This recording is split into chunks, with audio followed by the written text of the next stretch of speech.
대화할 때 언어뿐만 아니라 비언어도 중요하죠. 오늘은 비언어를 더 다뤄볼 예정인데요. 대화하면서 눈을 보고 이야기를 하잖아요. 물론 눈을 보는 것도 힘들다 하는 분들 많이 있는데요. 눈을 정확히 바라볼 때 교감도 일어나고 또 눈 표정들도 되게 다양하죠. 이렇게 뭐 슬픈 눈빛도 하기도 하고요. 또는 화가 날 때 미간을 찌푸리기도 하죠. 그리고 이야기하면서 자꾸 눈썹을 쓰면서 이야기 많이 하는 분들이 있는데요. 이러다 보니까 감정이 담기는 게 얼굴에서는 특히 눈에 있는 표정들이 많이 있습니다. 우리나라 사람들 이모티콘 쓸 때도 눈으로 표정 짓는 거 되게 많죠. 슬플 때도 눈물 표시도 하고요. 또 눈웃음도 하고. 우리나라의 이모티콘은 눈에 많은 감정들이 담겨있는 표현들이 있죠. 눈, 그리고 눈 주변에서 어떻게 보여지는 것도 참 중요한데요. 눈썹에 대한 이야기 특별히 더 많이 하고 싶어요. 왜냐하면 이 얼굴 중에서도 눈썹을 어떻게 만드느냐에 따라서 그 사람의 인상이 완전히 달라질 수가 있습니다. 그래서인지 요즘은 남녀 불문하고 눈썹 왁싱도 많이 하고 관리도 많이 하는데요. 집에서 편안하게 눈썹 관리할 수 있습니다.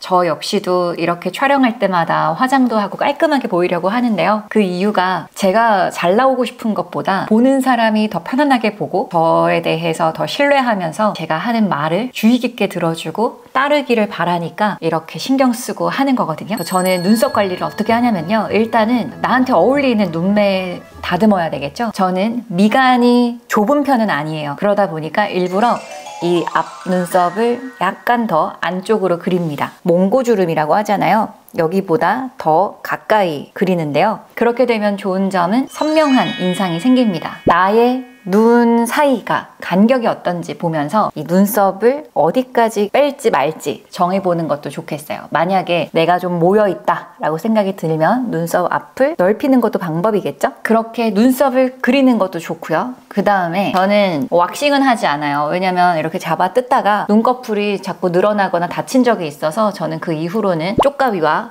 쪽집게를 활용해서 직접 다듬습니다. 근데 제 눈썹 보면은요 거의 일자이죠. 약간 내려가게 그리는데요. 그 이유는 이러면 좀 더 착해 보여요. 제가 이걸 추구하는 이유는 제가 하는 말이 단호할 때도 있고요. 직설적이게 말을 많이 합니다. 왜냐하면 저는 시간이 가장 중요하다고 생각이 들어요. 돌려 말하거나 잘못 말을 하는 경우 상대방이 못 알아들으면 다시 이야기를 해야 되겠죠? 그러면 효율이 떨어지고 시간만 낭비하게 됩니다. 저는 효과적인 말하기를 위해서 더 직접적으로 누구나 알아들을 수 있게 예시를 들면서 정확하게 이야기를 하려고 노력하는데요. 이러다 보니까 만약에 내용 자체가 좀 무겁거나 가라앉아 있거나 더 진중한 이야기를 할 때는 소위 말하는 단호박 같다 이런 이야기도 듣고 또는 냉정하다 이렇게 생각이 들 수가 있어요. 그걸 알기 때문에 저는 보여지는 비언어는 따뜻하고 선하고 다정한 사람처럼 보이려고 노력을 해요. 그래서 지금도 웃으면서 이야기를 하고 있죠. 하지만 말할 때는 정확하게 이야기를 하려고 합니다. 그리고 눈빛 역시 당신을 위한 말을 하고 있어요 하는 마음을 담고 있으면 눈빛도 착해지거든요. 그걸 더 살리기 위해서 저는 눈썹 자체도요. 이렇게 올라가게 그릴 수도 있지만 그러지 않고 일자로 그리고 끝을 약간 내리면서 착한 이미지를 연출을 하고 있습니다. 하하.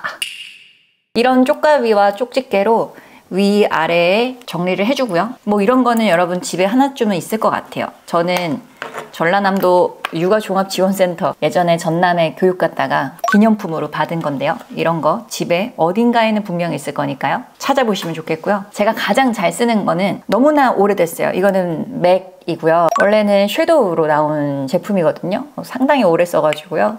이 가운데가 비어 있어요. 그런데 오래 쓰더라도 닳지를 않아요. 그래서 제가 지금까지 이 아이섀도우 이 종류를 되게 많이 썼었는데 거의 한 통을 다 쓴 건 딱 하나밖에 없었고 굉장히 오래 써요. 거의 아마 제가 봤을 땐 5년 되지 않았나?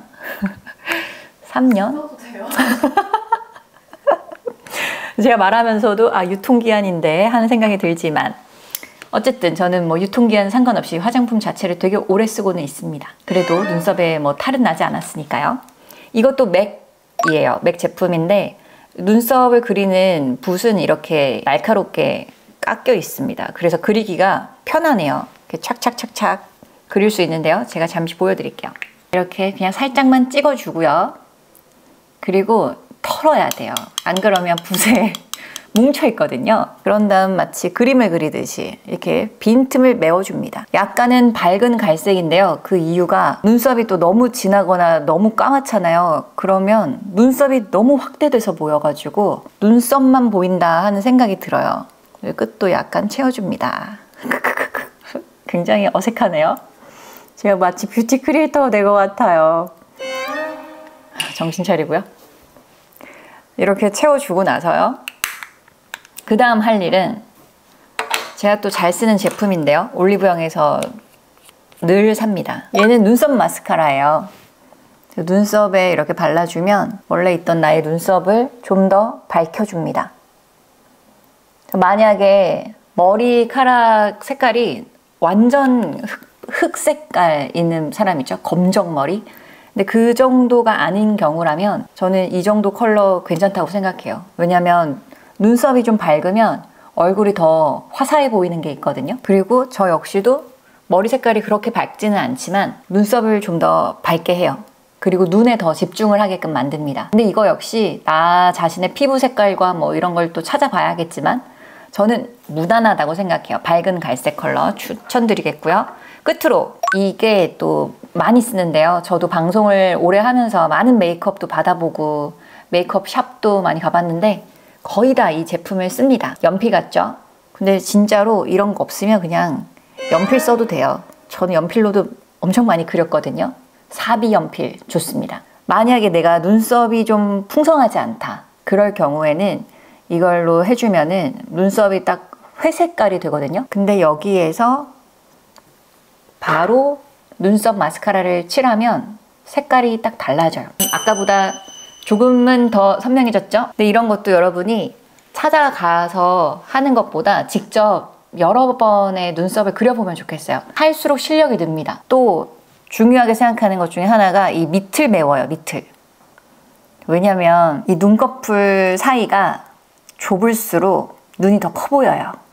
근데 이것도 내 눈매에 따라 좀 다르긴 하겠지만 이렇게 눈썹 밑을 메워주면 눈꺼풀 사이가 좁아지면서 뭐랄까 더 어려 보이는 특징이 있다라고 메이크업 아티스트 선생님한테 배웠습니다. 그래서 그 이후로도 저는 여기 채우고 이 위를 채워요. 그렇게 일자를 만들려고 노력을 하는데요. 그래서 눈썹 그냥 지우면 저는 약간은 이렇게 올라가 있고요.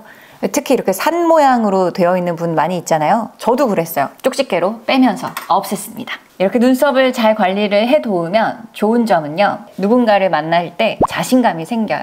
제가 이렇게 눈썹에 대해 강조하는 건 그만큼 소통에 중요한 역할을 하니까요. 관리해 보시고요. 저는 일주일에 한 번씩 일요일마다 이렇게 눈썹을 관리를 하고 있습니다. 여러분도 눈썹 관리의 날을 지정을 한 채 관리해 보시면 또 자신감 있고 편안하게 대화 잘 하실 거예요.